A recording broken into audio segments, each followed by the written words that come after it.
Graça e paz, meus irmãos. Mais uma vez estamos aqui em mais um dia de estudos, que já é tradicional aqui na nossa Igreja Batista do Gramoré. Se você ainda não está a par, nós todas as quartas-feiras estamos lançando aqui alguns estudos acerca da Palavra do Senhor. Estamos analisando alguns livros inteiros.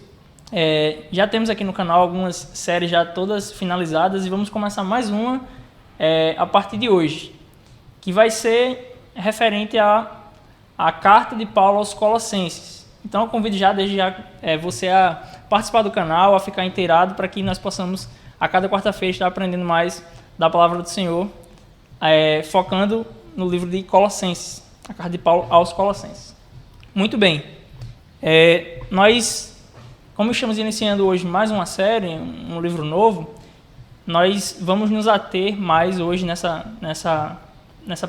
primeiro dia de estudo a uma contextualização um pouco mais extensa, para que a gente possa entender ao longo do livro, e não precise ficar sempre retornando a contextualização, e a gente entenda de forma continuada sem precisar ficar retornando. Então, peço a paciência, vai ser rápido, só para a gente entender para quem o texto foi escrito, por que foi escrito, qual a intenção de Paulo a escrever o texto. Tudo isso nos ajuda a compreender melhor o texto sagrado e a aplicarmos na nossa vida. Muito bem, Colossos, que era a cidade para quem Paulo escreve, era uma cidade que já tinha tido sua importância no passado, né? Importância econômica e comercial. Só que agora, no momento da escrita dessa carta, ela era considerada uma cidade pequena, uma cidade insignificante no contexto do Império Romano, que ela fazia parte, né? O Império Romano dominava todo mundo conhecido, o mundo oriental conhecido, e ela não tinha grande expressão nesse império, né? Já tinha tido mais importância, mas agora era considerada insignificante. A comunidade cristã que ali existia também era pequena, mas não era insignificante para Paulo. Isso nos mostra a preocupação do apóstolo, não só em escrever as comunidades dos grandes centros daquela época, mas como Éfeso é um exemplo disso, mas também as comunidades que ficavam em cidades menores. Inclusive, acredita-se que Paulo nunca tinha estado pessoalmente com os colossenses, né? Mas apenas através de Epáfras, que teria sido seu discípulo e teria sido também aquele que levou a palavra do Senhor a Colossos e era o pastor daquela comunidade. Ele então recebe as notícias de Epáfras e ele estava preso durante a escrita da carta. Então ele recebe a visita de Epáfras e Epáfras leva as informações de o que estava acontecendo na igreja, né? Como os irmãos estavam se comportando, quais eram as doutrinas que estavam ameaçando o evangelho ali naquele lugar, e ele recebe várias exortações, várias orientações de Paulo como ele deveria dar prosseguimento ao seu pastorado ali em Colossos. Esse é o contexto. Paulo está preso, recebe a visita de Epáfras e então escreve essa carta. Mas para que nós entendamos qual é o conteúdo conteúdo principal que Paulo quer abordar aqui, nós precisamos entender e olhar para a sociedade que ele vivia, que basicamente moravam nessa província judeus, gregos e frígios, que eram esses últimos os habitantes nativos dessa região. Então, centenas de famílias judias haviam sido deportadas para essa região, da Babilônia e da Macedônia teriam sido deportadas para lá, exiladas para lá. Então, havia uma comunidade judaica muito relevante nessa região, com sinagogas ativas, com todas as crenças e os rituais em pleno funcionamento. Já na parte dos frígios, que nós citamos agora há pouco, se nós olharmos o contexto religioso deles, nós vamos ver que eles tinham uma forte idolatria a deuses pagãos, com cultos e rituais relacionados à fertilidade, êxtase, visões, ilusões, tudo muito místico, é uma característica muito mística de cultos pagãos atreladas a esse povo, os frígios.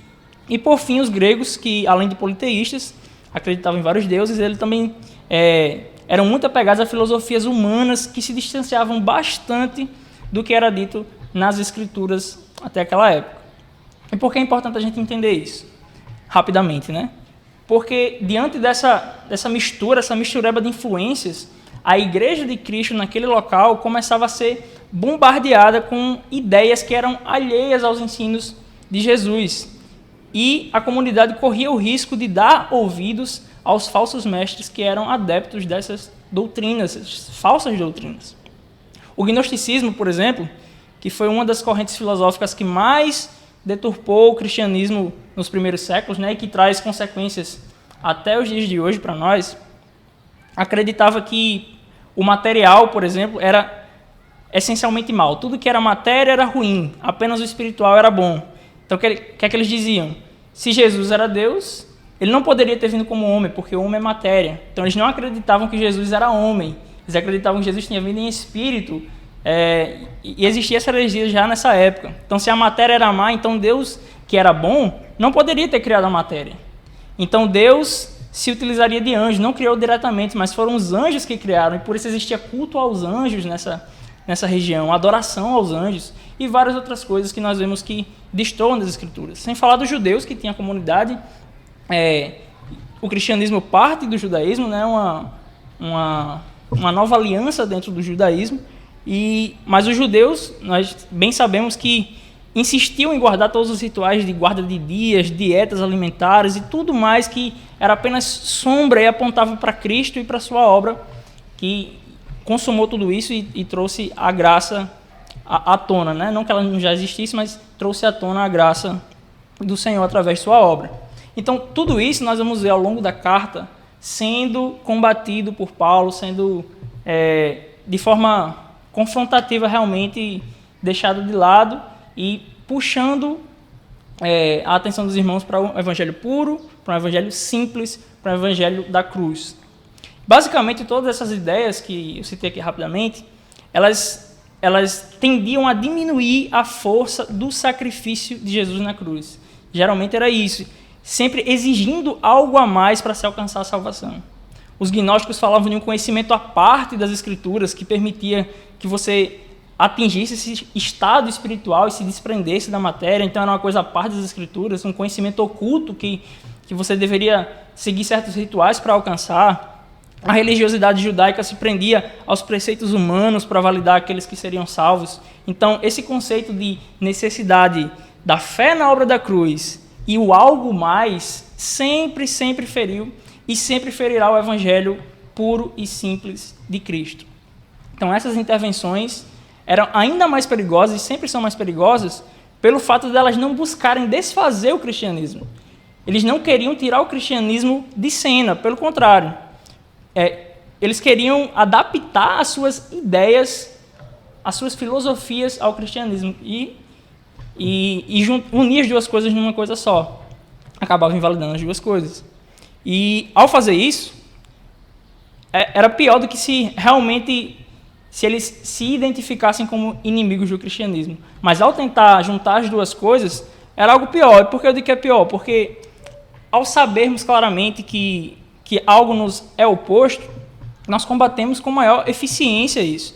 Nós percebemos esses desvios da doutrina que é saudável e combatemos isso. Mas quando o erro vem camuflado, né, de aliado, de algo que parece estar próximo de nós, é muito mais difícil perceber. E muito mais difícil combater para que nós possamos nos manter santificados diante do nosso Deus. Então, por isso essa carta se torna tão importante para nós hoje.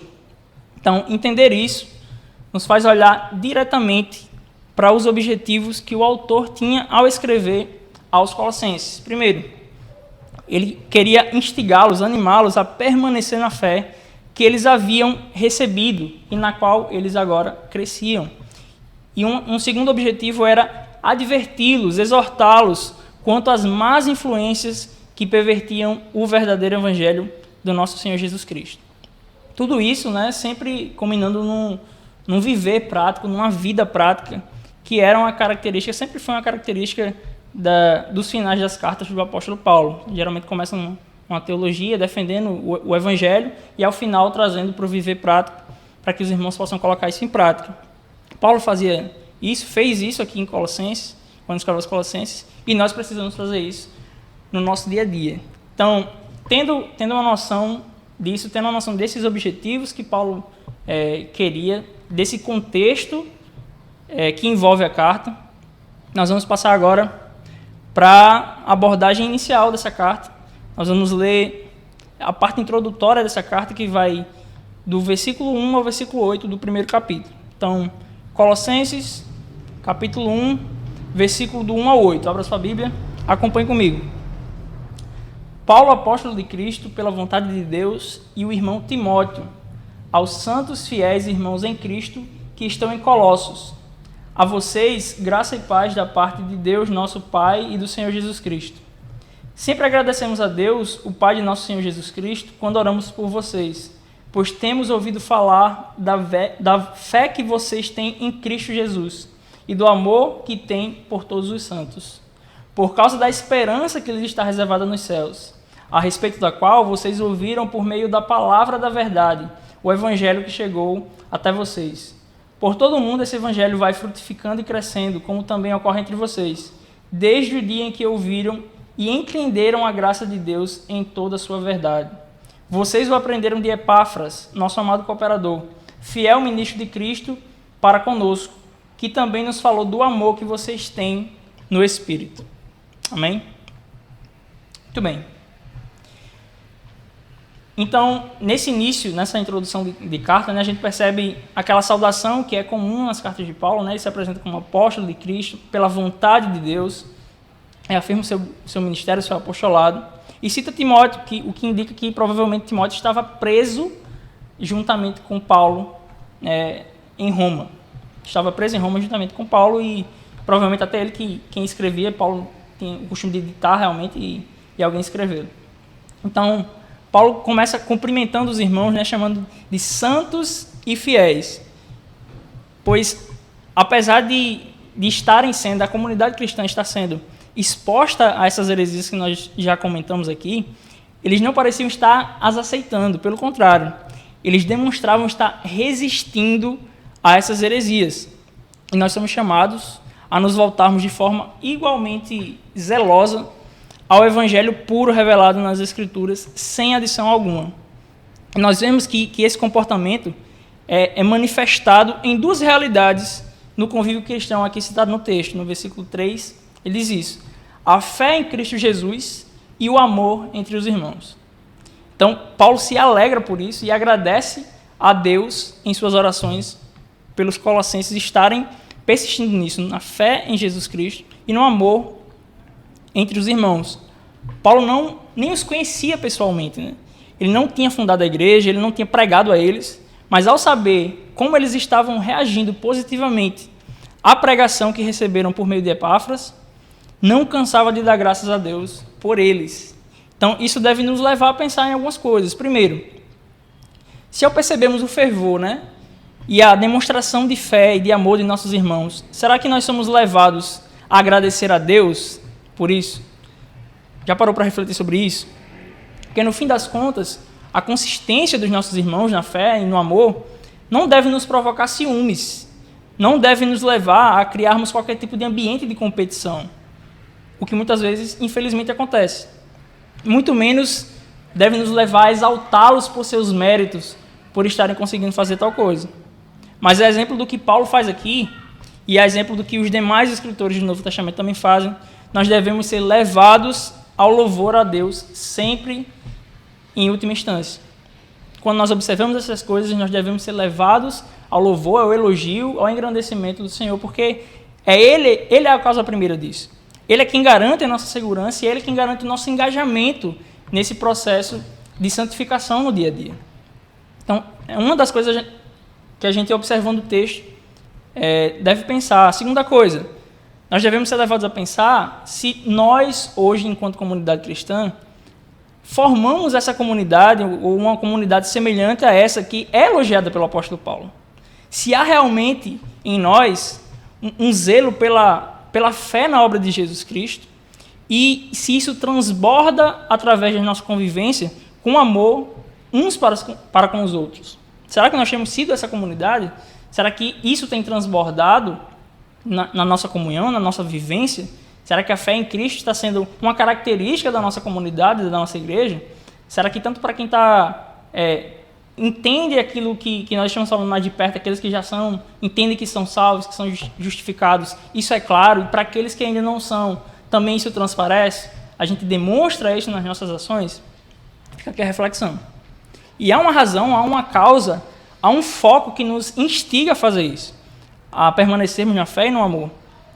O verso 5 diz que eles demonstravam a fé e o amor por causa da esperança que lhes está reservada nos céus.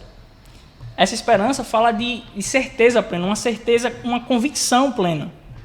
Justamente porque não está condicionada a essa vida terrena, né, que dura seus 100 anos. 100 anos não, estou sendo muito bondoso aqui, né? Na média, 60, 70 anos, depois disso, só cansaço. Mas ela não se limita, essa esperança não se limita à vida terrena. Ela está guardada de forma eterna nos céus, onde o que está reservado não perece. É por isso que ela nos traz convicção, por isso que ela nos traz esperança plena. Essa é a verdadeira esperança. Ela não é a esperança que olha simplesmente para o futuro, mas é a esperança que molda o seu modo de agir no presente. Por causa da esperança que eles tinham, eles agiam com amor uns para com os outros e guardavam a fé em Jesus. Então, a esperança não apenas projetava o futuro, mas trazia o viver futuro para o presente. E como ter acesso a essa esperança, então? Através da proclamação do Evangelho, é o que diz o verso 6. É o que Paulo diz aí aos Colossenses quando ele diz assim, ó, vocês ouviram falar da certeza através da palavra da verdade, o Evangelho que chegou até vocês. Então, se você é discípulo de Cristo, meu irmão, eu te convido a tratar como uma coisa urgente, como algo urgente essa implicação de levar essa esperança futura e essa transformação no presente para todos aqueles que estão distantes de Deus.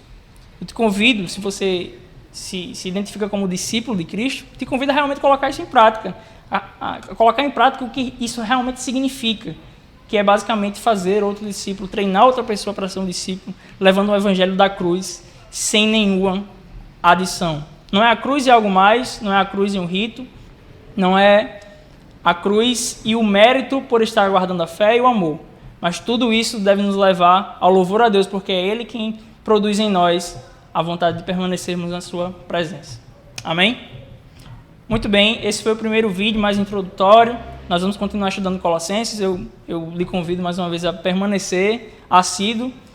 Nós ainda não voltamos aqui nas quartas, tradicionalmente fazemos nas quartas essa reunião aqui na igreja, mas por enquanto vamos continuar gravando e transmitindo.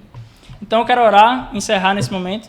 Curva sua cabeça onde você estiver e vamos agradecer ao Senhor por esse momento.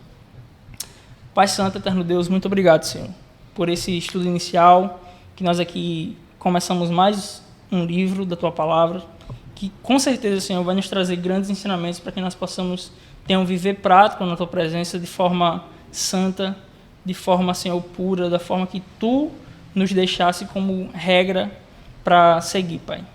Nós sabemos que tudo aquilo que Tu determina em nós, para nós fazermos, é o melhor. Nós não queremos questionar, apenas queremos, Senhor, fazer como aqueles irmãos que estavam em Colossos faziam. Permanecer na fé em Ti, no amor em Ti, guardando a esperança, tendo a plena convicção, Senhor, que devemos proclamar o Evangelho para levar essa esperança a outras pessoas. Em nome do Teu Filho amado eu te agradeço. Amém. Muito bem, até a próxima. Fique com Deus. Deus abençoe você e sua família.